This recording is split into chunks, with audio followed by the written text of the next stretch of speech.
What is up, Planeswalkers? Therex 6 back with some more Magic the Gathering Arena, and today, this is another viewer request. This was technically supposed to be up yesterday.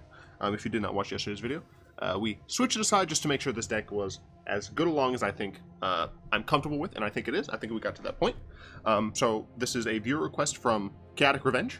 Big shout out to Chaotic Revenge. It was also relatively popular in the poll I did on the order of these viewer requested decks. So it's been difficult, you know, because when I get these viewer requests, I want to try and keep them as much as I can to the original idea. Keep as many cards in as possible, but obviously I have a limited amount of wild cards to go through and have to prioritize things in certain ways. And also I want to make the deck, you know, function as best as possible. So without further ado, let's hop into the DeckTeck and talk about some cards, talk about some changes I made, and etc. First up, 2 Fatal Push. I believe the deck was only running like 3 murders or something like that. So I went ahead and took out the murders and added in Fatal Push and 2 Vraska's Contempt. And the reason for this essentially is that murder is, you know, a fine removal spell. It does what you want it to do. But early game, Fatal Push is better, and late game, Vraska's Contempt is better. And I also wanted a little bit more removal. They also had Vicious Offering, but I decided to cut 1 down. They were on 4. So now I'm down to 3 Vicious Offering. And essentially I just wanted to make sure that my removal spells were relatively versatile in what they could and could not handle. You know, I didn't want to be on in a position where I didn't have the ability to sacrifice a creature for Vicious Offering to be able to kill like a god. So I wanted to make sure I had something like Vraska's Contempt that 1 can get rid of Planeswalkers, and 2 can actually make sure I get rid of something like a god. But Fatal Push, Vicious Offering, and Vraska's Contempt have been pretty good removal suites, in addition to the 3 Ravenous Chupacabras. I'm playing a single Costly Plunder. Essentially, this deck doesn't necessarily run out of gas, but I found that the ability to just draw some extra cards, sacking our plethora of creatures that don't mind being sacked, is pretty helpful, just to maintain board advantage with something like Control. Our main things that we want to sacrifice are 3 Reassembling Skeleton, 2 Squees, and 3 Scrapheap Scroungers. Now, the initial deck, I believe, had 4 Skeletons and no Scrapheap Scroungers. Obviously, this is a rare, which, you know, if this weren't just a card that was given to us by Wizards, I likely would not have crafted to make it, because technically Skeleton and Squee have been fine enough, but the ability to just use Scrapheap Scrounger in addition for essentially free, you know, we're going to be sacrificing things are going to be dying anyway, so being able to have another potentially recursive threat is great. Now the combination of Scrapheap Scrounger and Squee the Immortal is awesome, right? So obviously you have Scrapheap, you have Squee, both of them die, let's say. You can use Scrapheap Scrounger to exile Squee, getting Scrapheap Scrounger back, and then for 3 more mana, right, you get Squee back. So you're being able to just play these cards for their mana costs, essentially, and they'll never go away. Obviously, like, they can exile Scrapheap Scrounger, but like just killing them, these cards stay around. And Squee, obviously, you use to block, and Scrapheap you use to attack. So you're just attacking all the time with Scrounger, and you're blocking all the time with Squee, and it's actually a pretty powerful combination. We already talked about Vicious Offering. It's a great card. 3 Dark Dweller Oracles. Obviously, the original deck had 4. It being a rare, I did want to limit it a little bit, just because I saw that I would run out of rare wild cards on this deck. It is a good card because you are able to play a card. So if you aren't getting a land and you have like a Reassembling Skeleton, you can sacrifice the skeleton, and if you top deck a land, it's not terrible because you can still play it if you haven't played your land per turn. Unfortunately, you almost never are in a position where you can play this card and immediately use it, because you do still have to pay like full retail cost. Now, obviously, we max out at about 4. Banefire technically can go higher, but we maxed out at about 4. So you want to make sure you have like 5 mana total when you're using this card, just so that you're not losing out on any possibility. The thing though is this deck blanks single target removal pretty well, because of how many ways we can just utilize our creatures, either by getting them back or just by getting extra value elsewhere. So that is good. However, it dies really hard to board wipes of any kind. It struggles to recover from those. Sure, we have things that are recursive threats. However, Settle the Wreckage in particular is bad for us, because our guys just get exiled. So you do have to watch out for that a lot. However, you know, you can still theoretically, like, sacrifice things to, you know, Yahenni or something, and it won't be as bad. But we do have 3 Isareths, another rare. I think I opened, like, one of these, so I only had to craft 2. Honestly, I almost always just use her as a 3-mana 3/3 with Death Touch. It's very rare that I'm going to need to use Isareth's ability, because for the most part, all of the creatures that we're getting in our graveyard are going to be things that we can get back. It's almost always going to be the Squees and the Skeletons and the Scrapheaps, but there have been a couple of times where I've been able to pull back a Ravenous Chupacabra, which really helped me out in that game. Because, you know, you play this on 3, you play Chupacabra on 4, Chupacabra dies, you're like, why did you do that, opponent? And you attack, and you get the Chupacabra back, and it's fantastic. And because it's when it attacks, you can get the thing before they even are able to block, so it's pretty fantastic.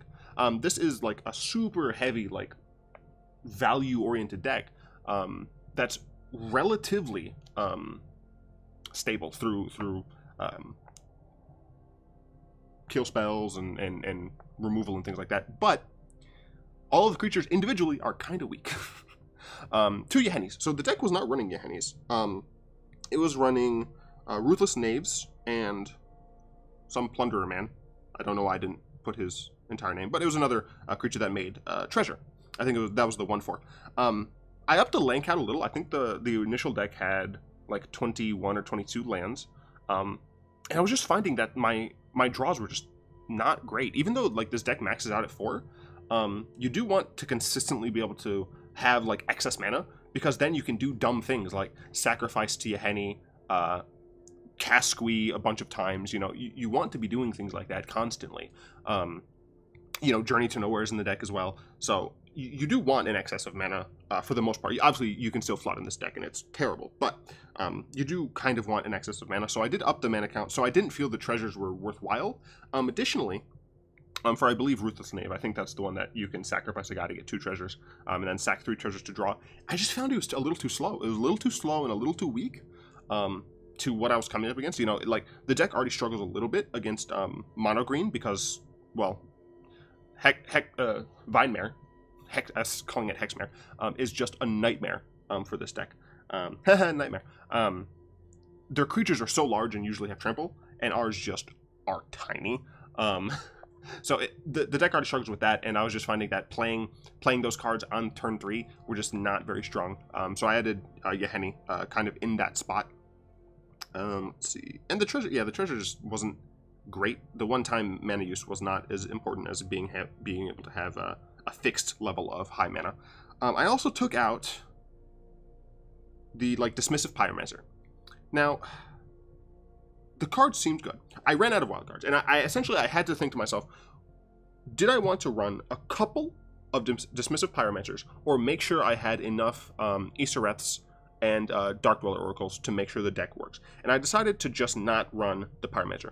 The reason being that I wasn't going to want to rely on it as removal. The four damage would have been nice sometimes, but typically, you know, we have enough removal otherwise. Additionally, the card draw with discarding is fantastic, right? You throw our Scrapheap Scrounger in there, you throw a Reassembling Skeleton in there, you throw a Squee in there, and then draw a card. Like, that's good. It even helps if you're flooding out on mana. My suggestion is, if you are going to make this deck, totally throw in a couple Pyromancers. I'd probably say 3 max. I don't think you want 4 of the card. And honestly, I would probably end up cutting a Vicious Offering and maybe a Fatal Push. Maybe a Costly Plunder as well to fit them in there. Those 3 cards, because it does still have that removal aspect. And then the Costly Plunder, obviously, because it draws cards. However, I just found that it wasn't as necessary with my current build. We have Squee. Squee is actually, like, insane. This card is very good. I actually opened 2 of these in a pack. In packs, I should say. So I didn't have to craft for them, which is nice. Because this card, I don't see it going in any other deck, but it works so well in this one. There have been so many games where I have sacked Yahenni, like airplane outside, where I've sacked Squee to Yahenni and just kept getting it back. Like, Yahenni was just not dying. I had a Grixis opponent, like, double cast like in 2 turns in a row, cast like Fiery Cannonade or something when I had Reassembling Skeleton out, and I was just like, all right, sack it to Henny, play it back at end of turn. I kept up my clock, right? Like they did nothing. And then they did it again, which I just didn't understand. But Squee's a fantastic card. Journey to Nowhere is another card that I had to craft for, and I do not regret the craft at all. It's actually like awesome. I didn't realize how cool this card was. Essentially, I always put this on either Isareth, because she is valuable, or Ravenous Chupacabra, so I can get the trigger back. And your opponent just refuses to attack into a Ravenous Chupacabra when you have this out, because like you're getting so much value, right? You're getting the land, which 1 can technically fix your mana, 2 gets you stuff back, and 3 immediately gets you the value off the Chupacabra back. Speaking of Chupacabra, obviously we're running 3. Surprisingly good. You know, it's removal. You can sacrifice it, and because you have so many different ways to get random value out of your stuff in your graveyard, it works really well. There have absolutely been times where I've had Whisper out, and I've already talked about Vraska, so I'll talk about Whisper. We're running 2 Whisper, kind of just a little bit of incidental value. Her mana cost to power and toughness ratio is a little low, and she is a little slow for me to want to have any more of her in the deck, but she is good. I would say she's great, honestly, because you can get back your sack pieces, right? You have so many. You have what, 3, 6, 8? You have 8 pieces of cards that you just do not care getting sacrifices. And then there are a few cards that you want to keep getting back with her. And there have been times where I had Skeleton, Squee, Whisper with a Ravenous Chupacabra in the bin. My opponent like had no great options. At any moment, I could just fire off Whisper, sacking 2 things that I can just get back again, and kill one of their guys. It's absolutely fantastic when this deck works. The synergy when this deck works is phenomenal. It does suck a little bit when you die though. Poison Tipped Archer is essentially like the aristocrats part of this deck. You know, it's Blood Artist Light. Reach Death Touch actually has saved me a lot. This card helps a great deal against obviously not Glorybringer because it can just kill it, but it helps against Heart of Kieran, and kind of against Phoenix. It doesn't help completely against Phoenix, but it helps a little. Just not dying. Whenever another creature dies, so even yours, each opponent loses 1 life. If you're in a position, right, where you have, let's say, Whisper or even Yahenni and like just Scrappy, gosh, what is that darn called? Reassembling Skeleton. If you're in a position where you just have Poison Tip, Yahenni, and Skeleton, right, you're just whittling your opponent down every turn, and they can't make great attacks, right? You can block a thing with Yahenni, block a thing with Skeleton, sack the Skeleton, especially if they have something like something with a lifelink or something, and you're just slowly whittling them down, and they can't do anything about it. It's fantastic. Card's a little weak, dies to everything, so playing this on 4 usually is not what I do. I usually save it until I'm set up on the board a little bit. Banefire, this card is sweet. This card has won me so many games against control where they just somehow keep getting rid of my stuff, even though the deck is resilient. They keep getting rid of my stuff, and they're at a point where I'm just like, well, I'm flying out on lands. Oh, top deck of Banefire, you're dead. It's utterly fantastic. And then the land situation. As always, I'll say that the mana base is not perfect. You want more rare lands. That's all I can really say. The deck has 3 colors, so you will want that. There's just some other cards that you could consider using. If you need more card draw, Pharaoh Prowler is fine. Highland Game, if you're coming up against a nothing but mono red. I was actually thinking for a long time of putting this in the main deck. That's how much mono red I've been coming up against. It blocks, and when it dies, it gains you life. It's pretty important.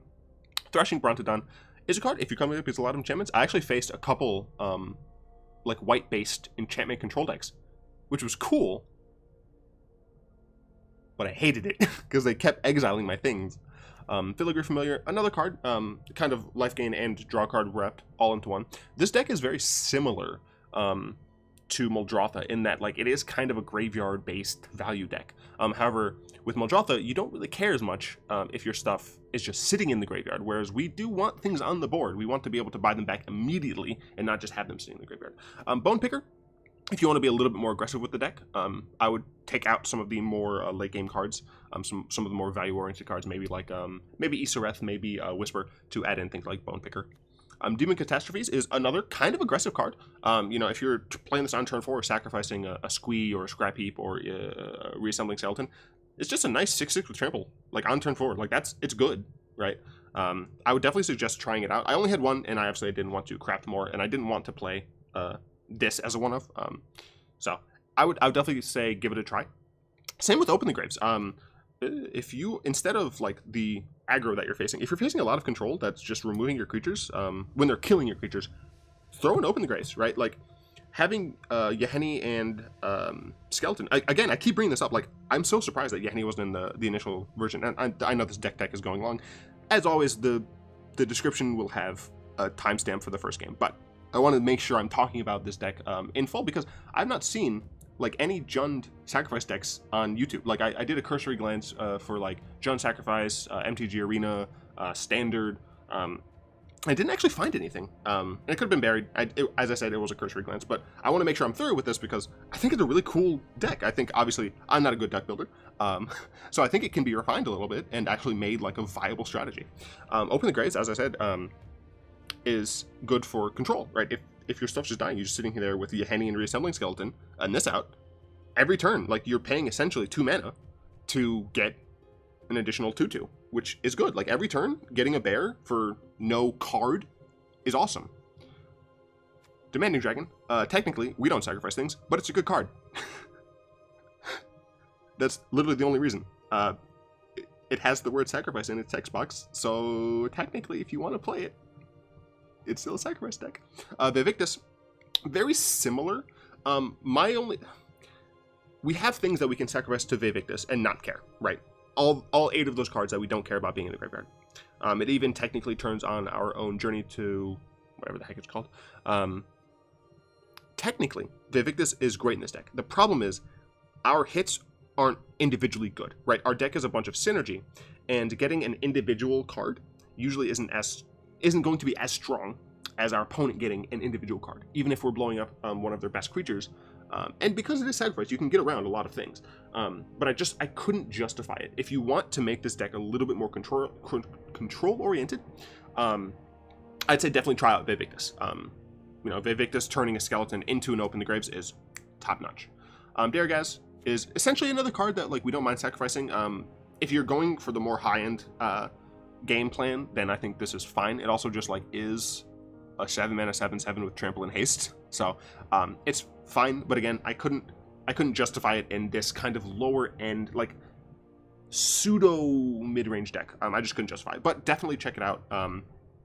Making a more high-end variant if you'd like. Now, just like previously, I'm going to go ahead and delete my sideboard because I don't want my sideboard to like make me fight dumb decks. I will say I've been fighting a lot of mono red, and that's not great. The deck does struggle a little bit on establishing its foothold. Let's see, you're going against Ragnarok.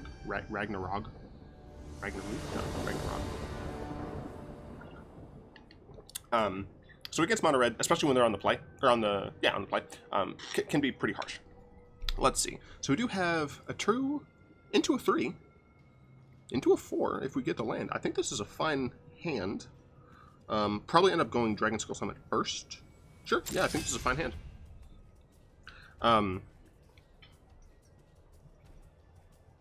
They did mulligan, so that is fortunate. I mean, this is just a bear. This is one of technically the weaker cards in the deck. I think Yahenni is one of the strongest cards. And they put it on the bottom, okay. I do think Yahenni and, hilariously, Reassembling Skeletons are two of the strongest cards in the deck. So it looks like, ooh, I think I have this, because they're on blue. So they might be a control deck, so I want the Scrapheap Scrounger just to be aggressive. And that's something I didn't talk about during the DeckTeck, even though the DeckTeck was like 15 minutes long. This is a great card to be aggressive.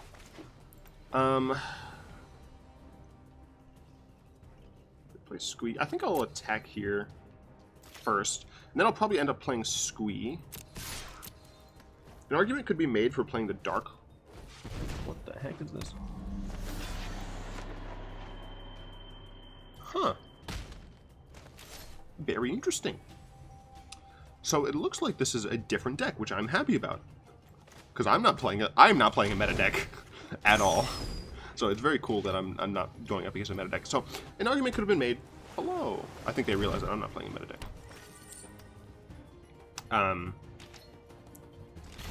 Or they just like that I'm playing Squee. So I could have played Dark Dweller to make sure I hit a land drop. I did hit a land, which is cool.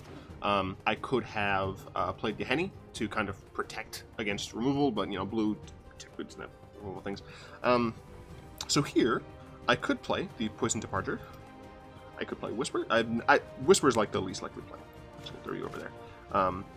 Dark Dweller Oracle is a fine play. It's just not very mana efficient. I think what I want to do is end up playing Poison Tip Archer. Yes, I think I'm going to play Poison Tip Archer, and I'll do this pre-combat. I don't think this playing pre-combat is kind of playing around into maybe something happening to my creatures during attacks. So yeah, we're slowly going to get some damage in. I do need to kill that. Luckily, this does die to just a Fatal Push. But I do want this to die. Yeah, I mean, I can start getting Dark Dweller and paying a mana to get stuff.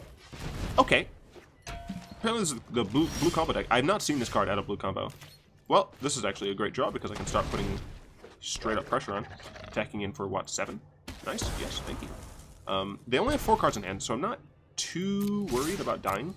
That said, this is why you want Thrashing Bronodon. Definitely in the sideboard, right? All of those cards that I showed you in the sideboard are, like, technically, what I would call, like, main deck maybes, if you're playing best of 1.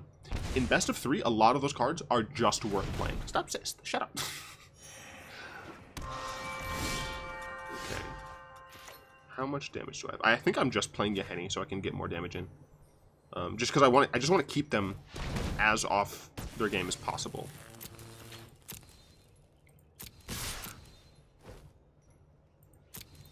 I didn't even have damage. Okay, so they're at 1. They have to Hail Mary, and the thing is, like, this deck can Hail Mary.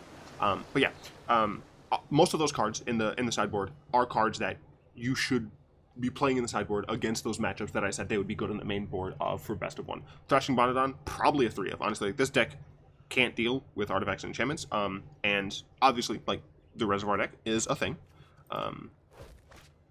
Interesting. So I'm just going to sacrifice a thing and try to kill you. Technically, I should have done this last turn. I should have done this before they had mana to do it. But my opponent should die. Cool. Yeah, it was a little dumb of me to wait. I just had, like, always do things at instant speed symbol. Also, I'm not, like, gaining things. I don't know why. The ranking system in this game is messed up. But yeah, I mean, as you can see, the deck can do cool things. Gehenny being able a free sacrifice is so important in these types of decks. You really want to have some, like, a no mana cost sacrifice. Someone suggested Ravenous Harpy, and essentially it's just like, it's a little slow going against GG here. It was a little slow, but more than that, right? More than just like its abilities. It costs 1 to use it, and that's just a little too slow. I mean, honestly, turn 2, turn 3. Turn 4? Maybe? Sure. And I think this is fine. Obviously, like, I can run out of gas really bad with this deck. Really bad with this hand, I should say. But it's fine. I was talking about something. Gosh darn it. I hate when I do that. Oh, right. Sideboard. Yeah. And then, of course, you have the white enchantment-based decks, where Thrashing Bronodon is great. It works really well with Journey. It works well with, you know, obviously the things that get it back, Isareth and their like. So, actually... Do I not Canyon Slough here? Because I could flood out, and if I do, I'd want to use that.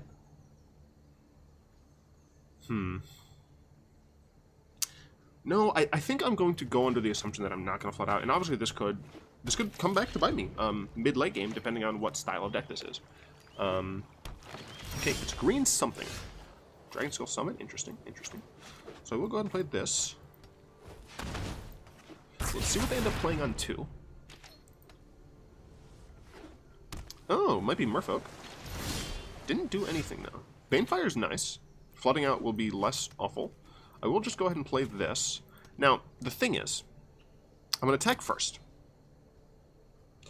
What I really don't want is to cast Journey to Eternity and then respond. Right. Okay. So they didn't do anything. They're blue-green something. I feel like if they were Merfolk, they would have had a play. That deck runs so many cards. I mean, in this scenario, Journey to Nowhere, I guess, isn't...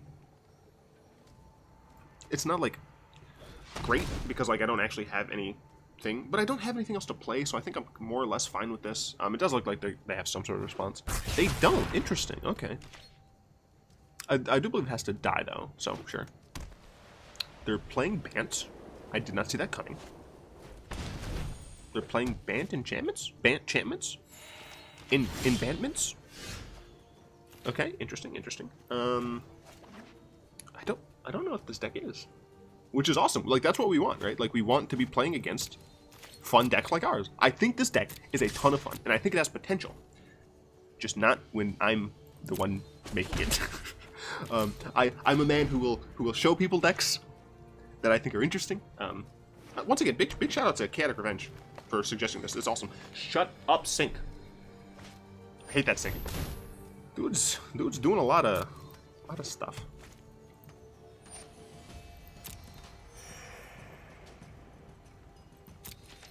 I need to draw some gas. I can't wait to draw another land and be like, oh no, my canyon slew. Okay, got an archer. That's good. I will place that archer, leaving up a black. Sure. I guess I'll attack first. I don't know what my opponent's on. I legitimately... Oh no, is this maybe fog? Is this maybe actual turbo fog? Please tell me this is not actual turbo fog. I have not run into that deck. I should say I have not run into like the fog version. The enchantment deck I was talking about, the white base enchantment deck, that was running Nexus of Fate, but it wasn't. I didn't see any fogs out of it, so.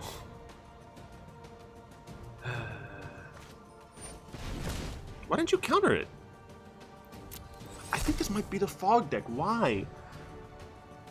Why am I facing this deck? I'm pretty sure. Like I just fold to the fog deck because I'm not aggressive enough. I do have Banefire, like, which is nice, but the gifts of Paradise have just given them so much life. Oh, this is so awful. Please let me be wrong and let this not be a Nexus of Fate deck. I would really appreciate it if this wasn't a Nexus of Fate deck.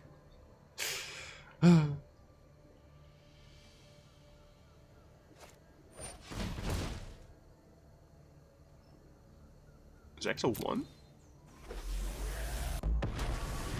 X is 1, why? Your aggression will not be tolerated. Sure. Why won't you listen? Oh, you know what? I bet my opponent has something like Settle the Wreckage here. Because, like, technically I can just kill Nissa. So that's why I was confused why I was on 1. But if my opponent just has Settle the Wreckage and they want to Settle the Wreckage anyway. That is unfortunate.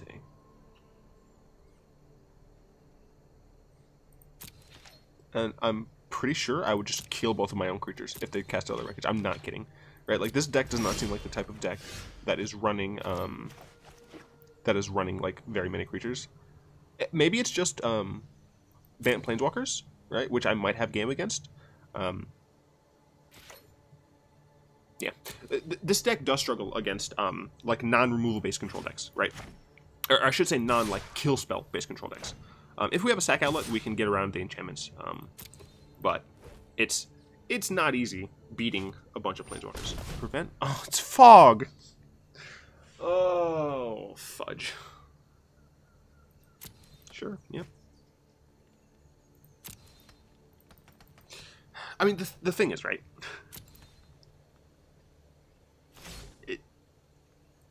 Turbo Fog is not technically a high-end deck yet. But man, does it suck playing against this as Jund. Maybe I should concede. I don't know. Someone said. Oh no, they were talking about the junk control deck. I have no idea if I can beat Turbo Fog.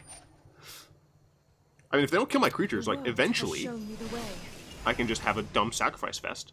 Honestly, I'm really thinking about just vicious offering my my poison tip archer, sacrificing my skeleton. Sure, yep. Oh my god.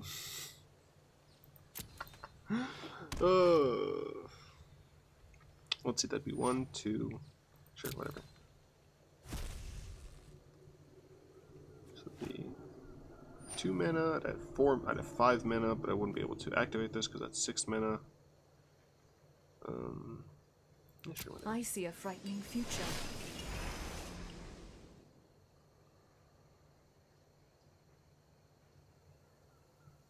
Right? Am I dumb? It would cost me 2 mana to kill this. 1, 2, 3, 4, 5, and this costs 6 total. I mean, I get the. I guess I can just kill Nissa here with Banefire, because my opponent doesn't have mana. I mean, they're running out of stuff. If I just kill Nissa, maybe I'll be fine.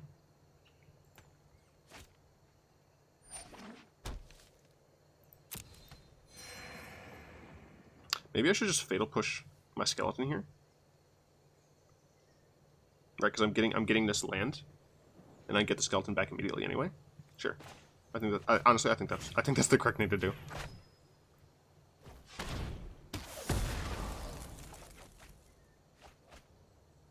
Doesn't matter. So my opponent will lose a life. So if I'm able to get a stupid board, I will be able to do fun things. Alright, so how much can I Banefire for? 1, 2, 3, 4, 5, 6, 7. Oh, okay. Right? Am I dumb? 1, 2, 3, 4, 5, 7. Okay, so I can just kill Nissa for 7. Alternatively, I can leave up 2 mana. Right? If I leave up is 1, 2, 3, 4, 5. So I can attack. Yeah, so I think I want to leave up 2 mana for Reassembling Skeleton, just to make sure. It doesn't mean I lose 2 damage to their face, but I think it's fine. So this is going to go here. This is going to go. This is going to go here. Sure. Damage. You do not frighten me. So I want this to be for 5, right? Yes. 5. And I would like you to die. I am technically getting rid of a way to win. like quote-unquote end the game, but I think they were probably getting too much value off of that Nissa. The ability to scry that much. Okay, they threw it in the grave. So they're only on 2 cards. I can technically slowly whittle them down. Unless they just Nexus me here. Cycle? Sure. So yeah, they're looking for something. Because that was it's a fog. I mean, fogging 3 damage is not great for them, so I assume they're looking for something valuable here.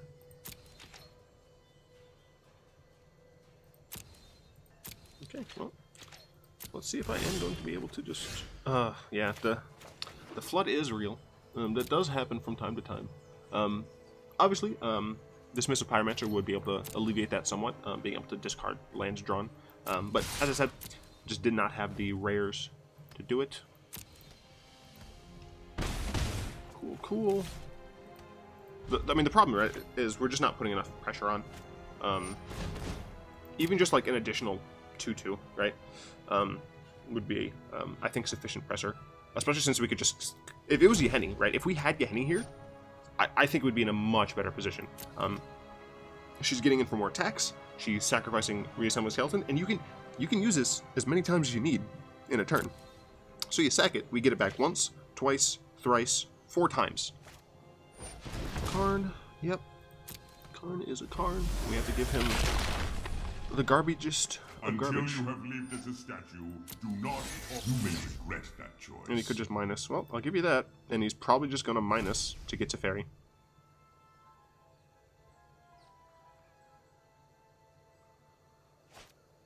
He didn't minus. I feel like that might be wrong. Well chosen. I feel like he probably... I'm going to give you that.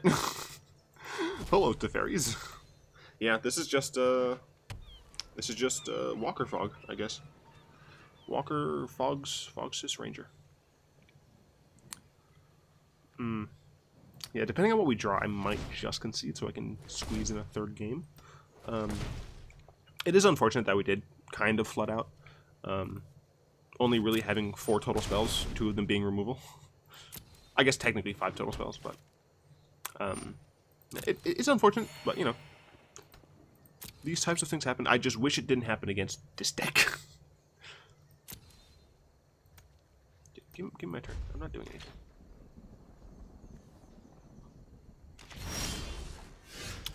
Yeah, I think that might just be a concession here. I can only drop the fairy back to base. He's able to activate as Kanta. I'm pretty sure there's just no reason for me to keep going in that game. I have been told that people would like me to fight to the bitter end, but I think in that specific scenario, it was already the bitter end. And plus, I want to play another game because I enjoy this deck. I think it's fun. Also, I was gonna put the deck's name was supposed to be For the Greater Good, but it like looked weird when it was the full thing, so I just put The Greater Good. Obviously, you're sacrificing one for the greater good of the deck, etc., etc. Just Balerion. Excuse me, that's Karn. That is not Jace. I'm offended and appalled. All right, we're going second. Hopefully, this is not an aggro deck, or we have a good hand against aggro. That would be nice. Let's see. Well, that's actually pretty bad. It's not awful. You know, Isareth is a fine card. It's just, these are both legendary, so... That's another reason we're only running 2 of those. Ooh. That is not what I wanted to see from a mulligan. This is also not what I wanted to see from a mulligan, but kind of have to keep it. We have nothing until turn 3 if we get another land, but, like, there's no way I'm going to get a better 4. Green-white, maybe green-white lifelink, so I'm probably screwed this game, but... What is up with this Bant nonsense? Well, I got another card, but I'm pretty sure this is just Bant again. Well, hopefully, we have a little bit more aggro going on here. We'll be able to actually kill our opponent before they can set anything up. I'll just play Squee here first. Yahenni does have haste, so I don't mind throwing this out here in the face of potential counterspells, because I can just cast Squee again. So, sucks your Asmar. But... It's not great. I'm hoping they just like tap out for Karn, and then I can just like plop Yahenni down. Yahenni might not resolve, which is unfortunate, but I think it is necessary to cast Yahenni and try to get in there. But okay, she does resolve. Whether or not, I mean, hopefully my opponent is just not good at playing Fog, right? I play Turbo Fog and Popper, and the first quote unquote tournament I played in college, I lost every single game, and the reason. Right. So the first tournament I played in, I lost every game. The next tournament I played in, I won every game. I think I won every game. I might have lost a single one. And the entire reason was I was firing off my fogs way too early. Hopefully my opponent fires off their fog way too early and they run out of fogs and they die. I would love if my opponent died. Okay. So if they animate a land, I can go ahead and Fatal Push it here. If I draw a green source, I can Poison Tip and Fatal Push, which would be fantabulous. But regardless, I'm killing one of the lands. So I am taking them off land. That's another reason Fatal Push is good. I'm going to take them off land, hit Nissa down to F2. I can do math. So I can even Whisper here. I don't know if I will want to, but I can. I guess I might as well. But yeah, let's go ahead and get rid of that. Yeah, nice. I agree. Ooh, I forgot Yahenni gets bigger. Oh, the swollenness is real. I totally forgot Yahenni would get bigger than that. So we're actually going to drop this down to 1. Honestly, a part of me wants to just attack their face, but I feel like that's wrong. I feel like the correct answer is just to hit them, or hit the Nissa down to 1. Oh, man, I don't know. I really don't. I mean, I knocked my opponent down on mana, and they might not have another land in hand.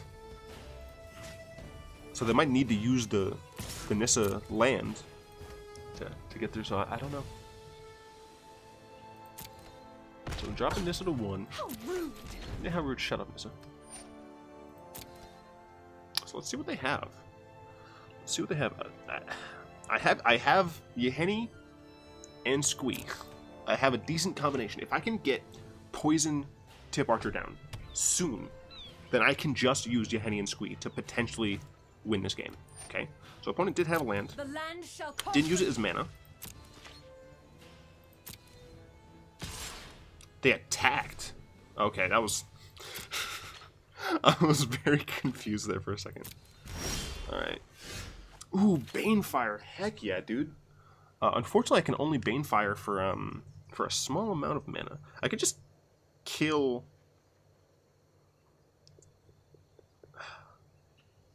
So part of me wants to attack. Darn, I wish see, now I wish I had one more land. Because if I was able to just Banefire, the land would be great. I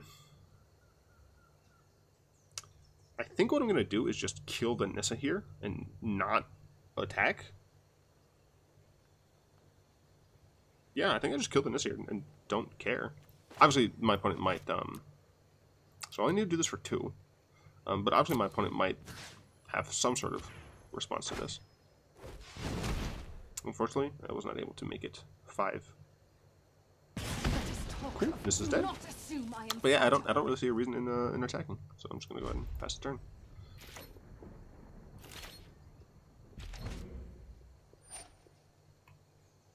Can you Henny sack herself? Darn, she can't. That's unfortunate. So if Henny gets exiled with an enchantment, then that's kind of it for her. But looks like they left it on top. Yeah, when you're playing and you're trying to get better, definitely pay attention to like everything your opponent's doing. A lot of people don't like that, like, you can see your opponent's cursor. I think that's fine, because in real life, you can look at your opponent's face and see what they're looking at, right? So we did get the green. So we can Poison Tip Archer here. And I think I will. And I'm going to do it pre-main, because I want to see if they tap out and aren't able to use Settle the Wreckage. I have no idea if this deck runs Settle the Wreckage, but I'm just going to attack with the 2 creatures I don't care about losing, right? Squee and Whisper, I don't need. I'm not going to put Yahenni and Poison Tip Archer into the line of fire, because I now have a potential combo where I can just every turn sacrifice Squee to deal a point of damage to my opponent. So let's see what my opponent would like to do. And they just decide to take it, and that's fine, right? They're down to 12. At any time, I can just choose to sack my board. And if they play like Fumigate, it does something, right? It does get rid of like my Poison Tip Archer. But they're not necessarily in a great position, and they kept on top again. We have these. More land, Nexus Fate. So that is unfortunate. But hopefully, my opponent doesn't get anything else with it. I'll just hit end turn here. So let's see. I mean, that Nexus Fate might have not actually been anything. So they got rid of the top. Was a land? Let's see.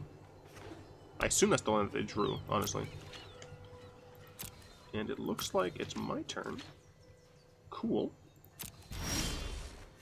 Ooh, and the skeleton too. That is what I'm talking about. And the reason I'm glad for the skeleton is I will be able to... Sure, whatever. Because then I'll have 2 things, right? Because I have 6 mana, but it's enough to do skeleton and Squee at the same time. Once again, I have no reason... Like, it's a 3-turn clock here, but I have no reason to put Yahenni or Poison Tip Archer in jeopardy. None. I theoretically win this game by being like an aristocrat's deck, right? I win this game by putting my opponent in a position where I can just outvalue them, where I can just kill my stuff. Sure, that's combat damage. They only have 2 cards left in hand.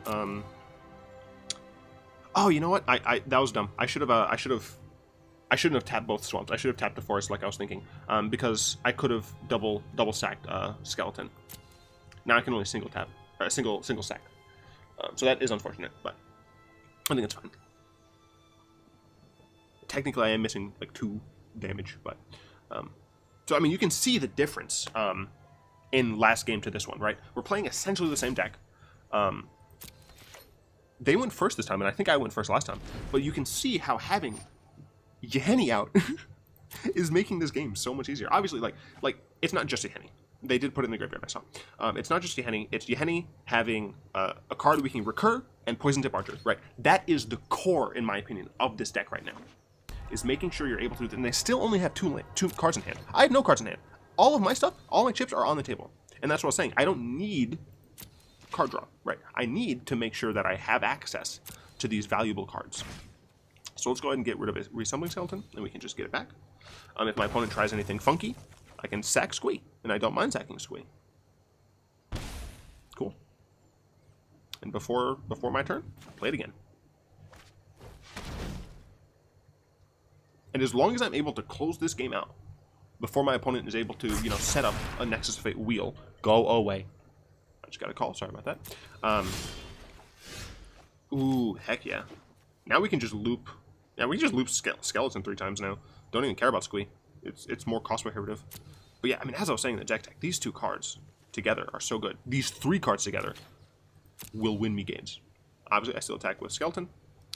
I have no reason not to, because I can sack it at any time. Whisper, I don't need. I mean, if Yahenni dies, obviously Whisper is probably going to be dying too. Whisper would be helpful to get Poison Tip Archer back if just Archer dies. Sure, prevent that damage all you want. I'm going to be dealing 3 to you on your end step. I'm going to be dealing 3, putting you to 7. Next turn, I'm going to be dealing... I could just kill you next turn. Right? 3, 3, 4. I think I can kill them next turn. I don't actually know. So let's see if they put in there too. Okay. Let's see if they... Okay, they do. Sure. They have flipped Azcanta. So now, they can keep finding cards that they need. Okay, they got another Nexus Fate, but again, they only have 1 card in hand. Like, this Nexus Fate isn't necessarily going to do anything for them. Right? They have to have some other thing to help them out of the situation. They still have 1 card in hand. Sure, they get to take an extra turn, but that doesn't necessarily mean anything. Spring? Sure. They're trying to dig for something.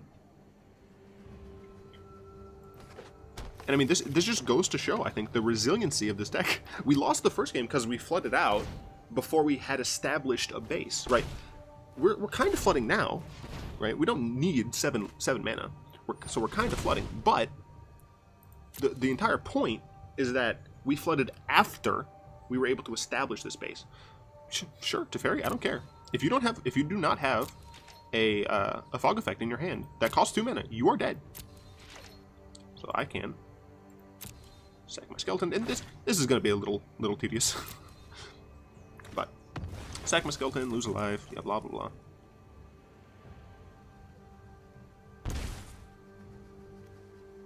And play it. I'm actually going to tap manually just because I don't trust the game. Play it again. It is a little slow to do, but yeah, Yahenni doesn't say like the Aetherborn have no gender, so I think their correct term for most of them is they. I don't think Yahenni has adopted a gender, but I did not read much of the Kaladesh story. If they are already indestructible, like there's no reason that like they can't use it again. So yeah, opponent's gonna wait. Opponent's gonna be on 8th. Apparently I didn't do my math somewhere. That's fine. And we get this, and it's my turn. And if you don't have a fog, you are dead. Ooh, I can do it 4 times now. Cool. But once again, even though my opponent doesn't, like, technically represent anything that could put Yahenni in danger, I'm still just going to attack with these. Right? If this damage gets through, they are dead. Let's see. It looks like they have a fog. Sure. They have a fog and a single Teferi. And honestly, I think what's going to happen is they're going to play Teferi. Actually, do I want... Can I just kill them now? Is this another creature? Whenever another creature, okay. Yahenni cannot sacrifice herself. So let's see. I can do that 4 times. Darn, I don't think that I can actually kill them right now. You know what? No, yeah, even if I attack with that, it wouldn't have mattered. I don't think I can kill them, right? So 1, and then a 2nd, and then a 3rd, and then a 4th, and a 5th.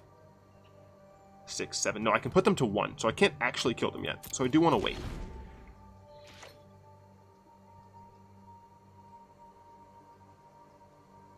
Let's see what my opponent does. Right? 1, 2, 3, 4, 5.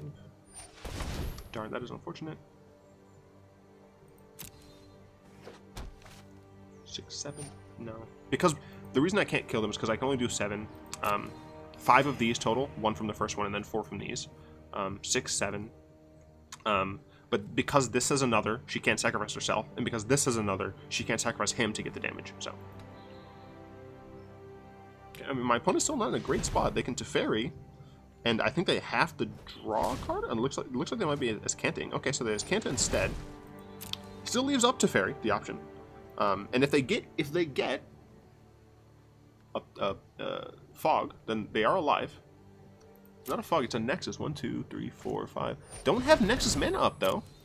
So I think they have to target my Yahenni, and they're still dead. I can no longer stand by and I don't know if that's correct. I guess they're trying to draw fog. Yeah, so they're trying to draw fog. So it is correct, right? Doing something to my Yahenni does nothing. So I do believe that this was fine. I'm gonna respond to that trigger, I think. And once again, this is going to take forever.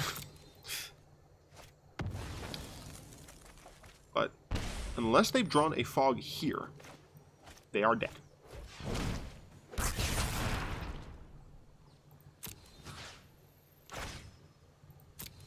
Ah, this deck is awesome. I love it.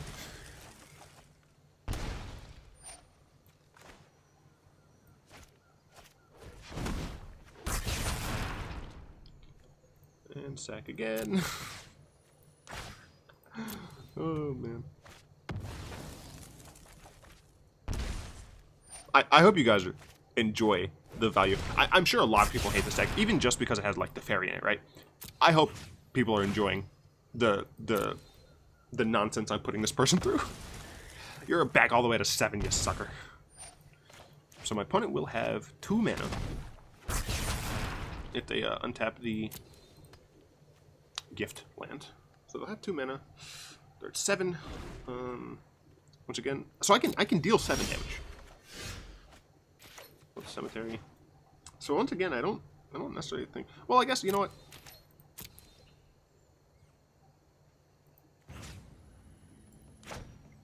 I feel like maybe I should attack here. I'm just like so worried of being blown up by something. But you know what? Let's throw these over here. just to murder you. Let's see if my opponent has a fog. They don't have a fog. My opponent is dead. No more games.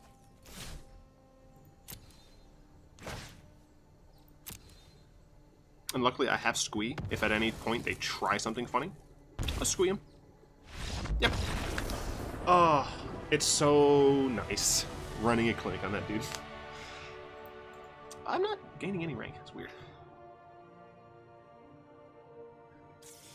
Shut up, Sync. I hate you. I hate you so much.